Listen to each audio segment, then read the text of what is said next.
You're watching Soccer Night in Detroit.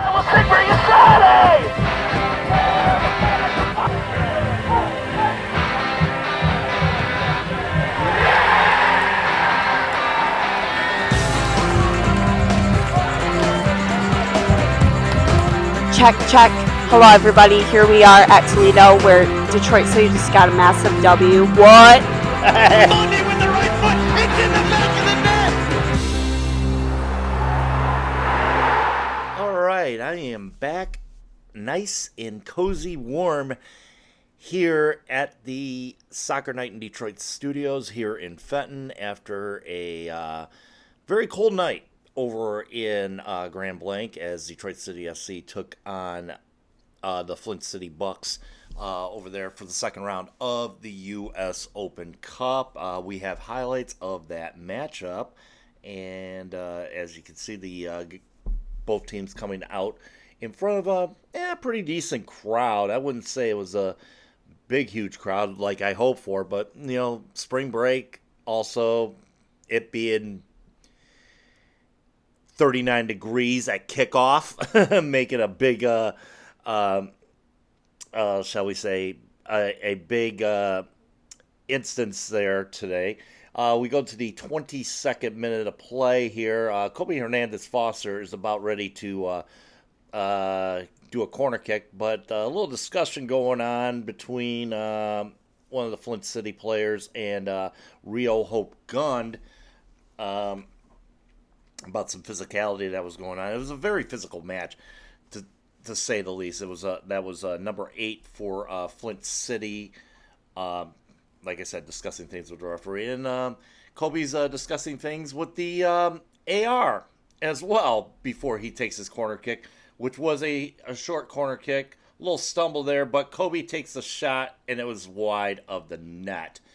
Let's see, another opportunity for Detroit City coming up here in the 32nd minute of play. One thing that Detroit City likes to do, they like to do the short corners. This one, on the other hand, as I mentioned, this is their second corner of the night. This one would be an attempt on goal that was to no avail, but Flint City would go on the counterattack at that point, in which this kick here from about, the 32-yard line goes right into the hands of Carlos Saldana. Carlos Saldana standing strong tonight for Detroit City. 40th minute of play. There's that man again, Alex Dalou. His second goal in as many games in the Open Cup, in as many starts in the Open Cup. Detroit City would go ahead by a score of 1-0. Going in the second half of play. Really not much going on in the second half as far as offense goes. But, there's Alex again, and I'm right behind him trying to film that as well. Another short corner. Detroit likes to go for that short corner for some odd reason, trying to get more offense that way instead of just banging into the box Arsenal style. But needless to say, this attempt went to no avail. Goal kick coming up here for Flint City in the 70th minute of play here. Say that 5 times fast. Another attempt on net, which would end up in the hands of Carlos Saldana. Saldana with the clean sheet. Detroit City with the victory, 1-0. They move on to the round of 32 in the U.S. Open Cup. Let's go with some stats real quick here while I'm, just perusing around and killing time here. 56% possession for Detroit City FC, 14 shots, 4 shots on target, and 30 touches inside the opposition's box. Early on, it seemed like Flint City wanted to get things going a little bit, but just before the goal there, Detroit started to gain momentum, gain more possession, and just pretty much held the line tonight as they come away with the victory. Now, the next step is they will be taking on an MLS squad in the next round. We will find out that opponent 9 in the morning tomorrow. as it will be on the CBS Galazzo Network. The show Morning Footy will have the selection for who we will be playing in the third round of play in the U.S. Open Cup. Had an interview with Tavio Palazzolo. I hope I got that name right. I have issues with names, as you know. I mean, we've seen it many a time here. But, yes, Tavio joined me after the match. And we also got a couple interviews coming up for you as well with man of the match, Alex Dalou, as well as Coach Danny Dichio. Talking about a couple things as well that was also not part of the coverage, post-match coverage. A new player for Detroit City FC. We'll talk a little bit about him and see how the condition of both Maxi Rodriguez and Preston Tabor Taka is at this point in time as we go through. So coming up now, we got Steve with the reaction from what happened tonight over from the Detroit City Fieldhouse. Steve Palazzolo here from the City Clubhouse. We had a small crowd, but a really good one for tonight's City Watch Party.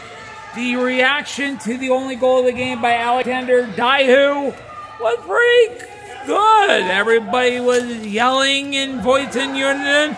Nice, good, low-cut goal. One good snap that hit the turf over at the Grand Blanc Stadium, and that was all it took. 1-0.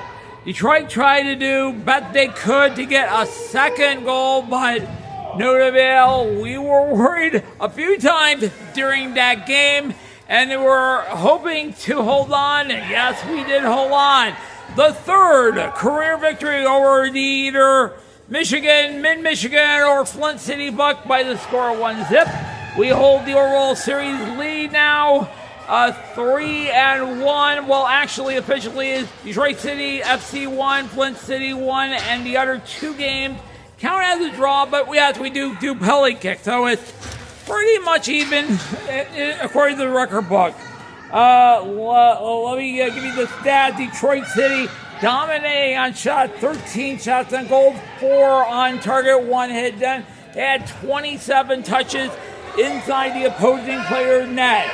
Next to Flint City, 9 shots, 2 on target, 12 in net. So, once again, we get passed by round 2. And now, bring on whoever is playing us regionally. Could be Minnesota United FC, including newly installed assistant coach Danny Cruz. Could be the Columbus Crew again. Could be could be Chicago Fire again, or the Pittsburgh Riverhounds. And hey, it would be like important, but yeah, every team is going to get an MLS side. Yeah, we're trying to build up a good side for the USL to get revenge after last year's nearly whitewash in round 3. We'll probably learn the opponent tomorrow morning on Morning Kick Around on CBS, the Galazzo Sports Network during Morning Footy. And once we know, we'll put it out on the socials and we'll put it out there. But once again, very reassuring, we win again. Final score, Detroit City 1, Flint City Buck nothing. And let's get some more reaction to Mad Cat and Flint. I'll see you Saturday for Soccer Night in Detroit. All right, here with Octavio. Post-game recap, an easy-peasy victory, it seemed like, for Detroit City FC tonight. We could call it easy-peasy, but it took a few minutes for the boys in Rouge to get their feet under them. The Bucks were pressing pretty hard pretty early. They wanted to make a statement, but Detroit City handled them pretty well after that. I would say so. I mean, not looking at the notes or anything at this point, but it seemed like, they started to settle down a little bit. Flint early on put the pressure on Detroit City, and then after, it seemed like right after the goal, Detroit City just seemed to settle down and let the game take its course. I would say even a little bit before that, things just started to sway in their favor. But like you said, after the goal, it definitely became, Detroit making the statement, making their presence known, and putting the Bucks on the back foot. Yeah. And what did you think of the crowd tonight? Because, I mean, I've been harping all week long about trying to get people out here. But, at first it seemed decent as far as the crowd goes. I was having this conversation with some others. The attendance was officially a little bit smaller than the Bucks' first round game. Mm-hmm. And it could be the cold. It could be spring break. Might have been things that drove people away. But I know there were a lot of City supporters that made the drive up here. Yeah, we could tell that top section right in that corner. It was boarded off. It was like we were at a Celtic Rangers game for some odd reason. But they kept themselves at bay. There was a little chiding from here and there. But other than that, it was pretty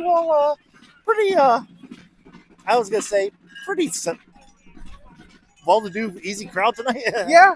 It was honestly, it was good to hear both sets of supporters going back and forth. Yeah, I love the banner in between there. The Eat My Shorts thing kind of threw me back a little bit, though. They were saying, I was like thinking to myself, Bart Simpson wanted to skateboard back. It was 1990 again for some odd reason.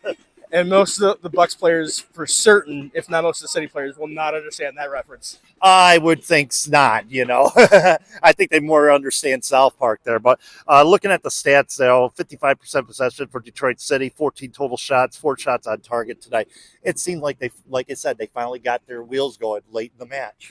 They did, and both sets of teams had their chances later in the game, but All right, we got Danny coming up. We'll talk to you in a few. When you're into the next round of the Cup, so how does that sound? No, it's great, and that was our objective tonight, is to make sure that we come and respect the opponents, because this is a difficult place to come. As Ford Madison found out in the last round, and just ask the guys to be as professional as we can. And we have, a real good culture within the group, setting standards for each other, and I thought the guys applied themselves in that manner tonight. And yes, we can put a little bit of critique on it, say we should have scored more goals, but at the end of the day, we got that goal that we needed to put us in the next round of the Cup, and we're looking forward to that draw later on this week. Alex, 2 goals and 2 from the Open Cup now. When you are doing, I guess people would call it squad rotation when you got these midweek games, how nice is it to have players like him that are difference makers coming in? Yeah, I don't even call it squad rotation. We've built a squad this year where every one of them are starters, so it's just frustrating at times when you're not in the team. So guys that come into the group know that there's going to be competition for places, and we want that. And we've got a very good group that are all competing for places and with good quality. So it's good to see the likes of Alex come in the group tonight. Lai, I thought, had a really good game. Ratzi really worked hard out there today, and then Reese put in a good shift at right back as well. So really pleased for those guys, because it's been frustrating at times, but that's the sign of a good squad, where you're struggling to get in, but when you get your chance, you've got to take it. Getting into the next round means there's MLS opponents looming potentially. What would that mean for this group and for the club? I would love to have an MLS club at Keyworth. We haven't had that yet. It was Houston in my first year, and then we went to Chicago last year. So it would be my dream if we get an MLS club at Keyworth, in our final year here as well. So, hey, the objective, as I said, tonight was just to get into the next round and put on a good performance, professional performance, another clean sheet, another win. So real credit to the group. What can you say about the new signing that you guys had this afternoon? New signing? Yes. Oh, Rafa? Yes, Rafa. Oh, yeah. Sorry. No, Rafa's been with us a while, so it's just come out. So, no, we're delighted to get Rafa, because he's another quality piece. He obviously has some history with the club, but getting him in the mix, having that belief in him, because he's gone through a little bit of a turbulent time with North Carolina and an injury. So we've just put a lot of belief and hope in him. But when he's back to full fitness, which he undoubtedly will be soon, he's going to be a massive player for us. And can you tell me a little bit more about the other 2 injuries, Maxi and Tabor Otaka? Yeah, Maxi just got a little bit of a twinge on his hamstring, and then Preston, when he took that shot from 50 yards the other day, pulled his groin a little bit. So he got a little critique from the staff in the locker room afterwards, but we're hoping he's going to be a short-term injury as well. Thanks, guys. For you now in the Open Cup, what has worked so well in the 2 midweek matches in the last couple of weeks? I think it's just the team, honestly. We're ready for these type of games. We thrive off the grind of the games. We're honestly just excited to be able to play in Michigan again. We don't have to travel anywhere, and it's nice that it's kind of like in my backyard, and makes it easier for me. And I'm used to these cold, late night games, and it's nice to do with a team that is also ready for everything. Take you back to your Walled Lake days, nights like these? A little bit, yeah. No, it feels nice. I guess, like, obviously those are a long time ago, and I don't want to say Yeah, that you're it's taking anything from those, cool. but, like, nights like these where you're playing in front of friends and family and you're back in your home state. I know we've talked about that before, but, like, how cool are these nights for you? It's amazing. I couldn't dream of anything better. Like, it's, I've been thinking about this for a while, and to be back playing in front of my family and friends that they can come and watch me whenever they want, it's something I've only, like, dreamed about. Your goal was not too different from the one in the last round. What did you see tonight? I would say the spaces were a little less open today. Like props to Michigan Bucks. They're a great team. They played it well. It was just I think just one goal away from tying us, and then they had multiple chances that they could have scored. And I don't think it was as easy as it was. I think the first game that we had in Open Cup. So I'm glad that we were walk away with the win. When you're looking at the next round and you see that there's MLS opponents in the draw now, what would that kind of mean for you personally and for the squad? I think we all dream of playing against an MLS team and beating them and trying to prove ourselves to a team that's probably much more paid than us, much better than us, as most people would say. So I think it's a big challenge for us, but I think we're ready for it. 2 goals, 2 games, 2 player of the matches. I mean, you are ready for the Open Cup, I can tell. No, I'm happy to just do it for the team, and to be honest, if it wasn't for Saldania's save and Reese's save at the end, and everyone's honestly hard work, and we really worked for this one, and I'm just happy for the team. So great job tonight, by the way. And like I said, looking forward this coming Saturday, Rhode Island. It's going to be a kind of a weird matchup because a couple guys going back there, Real Hope, good. Maxie won't be in the lineup for this one, obviously, but it's going to be a different setting, especially now that you guys are on a little bit of a hot streak. Yeah, no, it's Rhode Island will be a tough opponent to play against, especially away.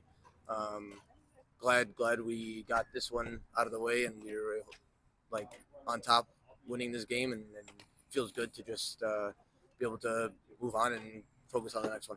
Yeah.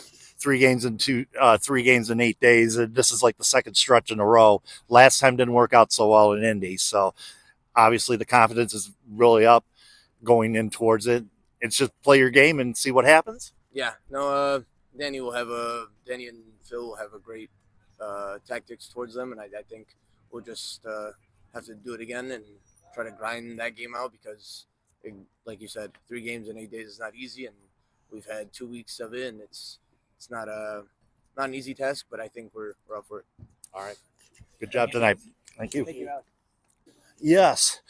Oh, this is probably the coldest I've been for I don't know. Like I said, the last 3 games have been under 40 degrees. It seems like whenever Detroit City has to play, the weatherman says, "Oh, let's bring the cold in." What is the deal with this stuff?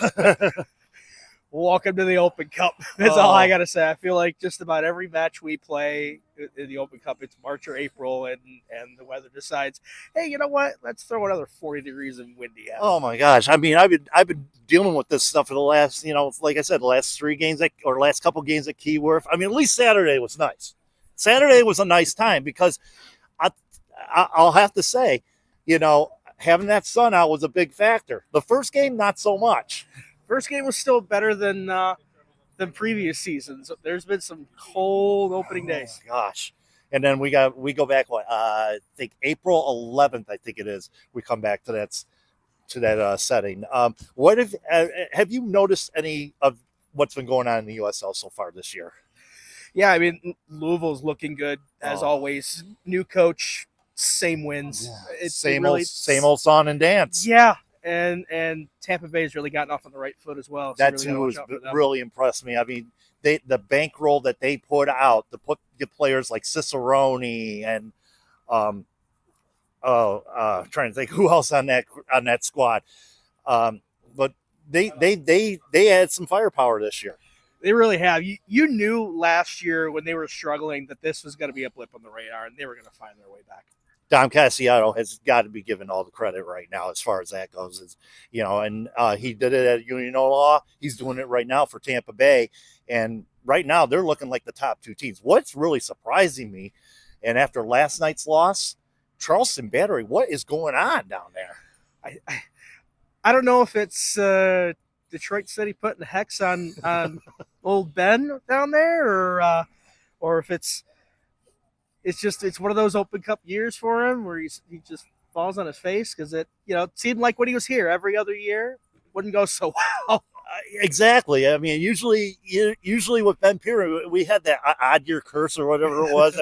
Every they didn't have so much of a good year, but the even years we did well. But now seems the opposite in Charleston. Yeah, it seemed the opposite in Charleston. Well, I mean, he's had some good teams down there for the last couple of years. I mean, perennial top two contenders in the Eastern Conference, and now all of a sudden, last year they fell in the playoffs. I believe it was to Rhode Island in the second round. So it's not like the team that he took to the final against Phoenix Rising a couple years ago.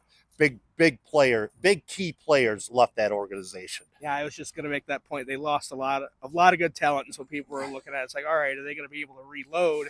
And they did. They did last year.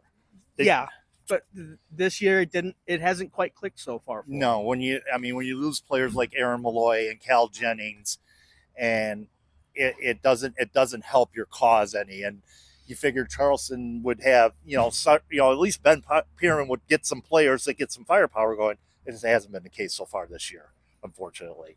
But looking at it this way, we got a big game coming up this Saturday. Rhode Island, a little bit of a different squad than what we've seen in the last couple of years.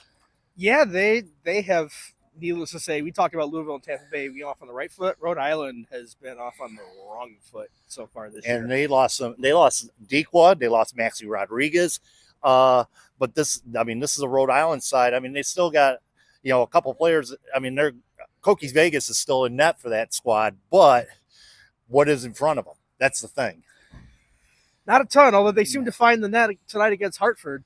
Yeah, so that's a good sign right there. So I mean, what that score ended up being, I didn't even check. I'm not. Last I saw it was 2-0. I don't know. 2-0. So yeah, and then Hartford. I mean, that's a kind of a mild surprise this year. The only other surprise I wouldn't say as much of a surprise as Loudon and their struggles so far this year. You had a feeling that once Ryan Martin left, which was just a dumb decision by ownership, in my opinion, that they were gonna stumble. And they've had several dumb decisions as far as that goes. I mean, if you read the Athletic article last year, you would know. But no, and that was a big loss, losing Ryan Martin to Oakland, or just basically letting him go. And then, Abdi Avakora, he made him last year, I think. And he became the goal scorer that he was. Now he moves on to Oakland Roots. Oakland Roots has been doing fantastic this year, 3-1 thus far in league play. Maybe it's a good thing we don't see him this year. Yeah, it is maybe a good thing. Yeah, but we don't have to deal with that goaltender throwing the ball out. Craziest red card I think I've ever seen. Oh my God, that was just. I talked about. I preview of the musings. We talk about. Steve and I talk about what happened during that stretch there. This is just probably one of the craziest plays in soccer history at that point. So, Tavio, it's been a pleasure tonight. Pleasure. Yep. And we will see you on Saturday as Detroit City takes on Rhode Island from Centerville Bank Stadium. Of course, we'll do it early.